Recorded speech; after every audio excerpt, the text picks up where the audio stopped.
Here's your latest Kansas City forecast from meteorologist Wes Peery. Still about 85 degrees here on the plaza. Feels like 90. It's a warm evening, to say the least, here in Kansas City from on top of the American Century Building. There's not a whole lot going on. 90 is what it feels like in Blue Springs, in downtown, in Bonner Springs, and over through Lawrence. Paola feels like about 90. So does Richmond, 89 degrees. Look up to the north here, and you can see just a big line of thunderstorms on the way into Omaha. In fact, we at one point had a few tornado warnings on this, but thankfully nothing severe right now. And the fact that there is a gap right here near Hastings, at least for the time being, but that bodes well for us because this is generally going to come through. And as long as it stays not so menacing looking, we should be in good shape. It may perk up late tonight into tomorrow morning as what's called the lower level jet increases, and that is just moisture surging in. And that is what is going to present a really big problem for us Thursday night and Friday night. But for early tomorrow morning, Maryville and Bethany across northwest Missouri, northern Missouri, northeastern Kansas, some scattered thunderstorms possible here 6 a.m. Chillicothe, Milan. And at this point, there may be some showers around Kansas City.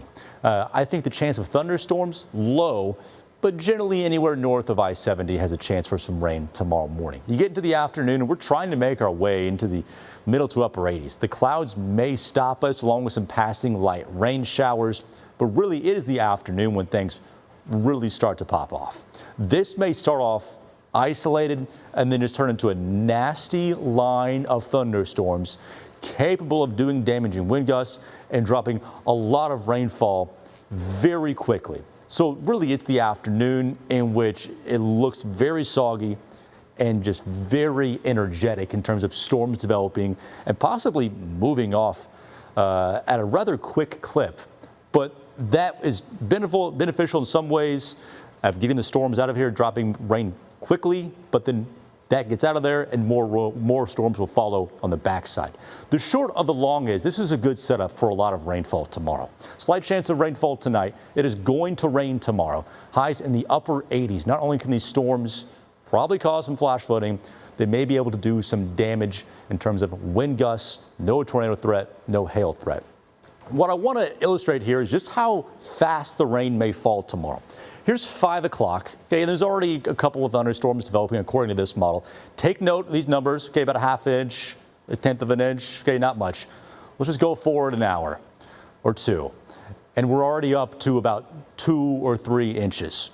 We may get more than an inch per hour again tomorrow afternoon and to tomorrow evening. That will quickly trigger flash flooding and just keeps on growing. This is just one model and it's already putting out 4 to 5 inches of rain.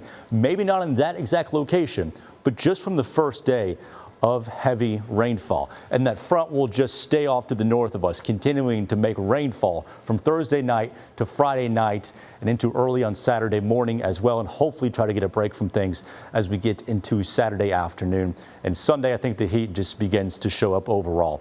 1 to 4 inches of rainfall possible across the entire area, with more than 4 inches possible in spots. Once we get through the rain Saturday, it turns hot after that.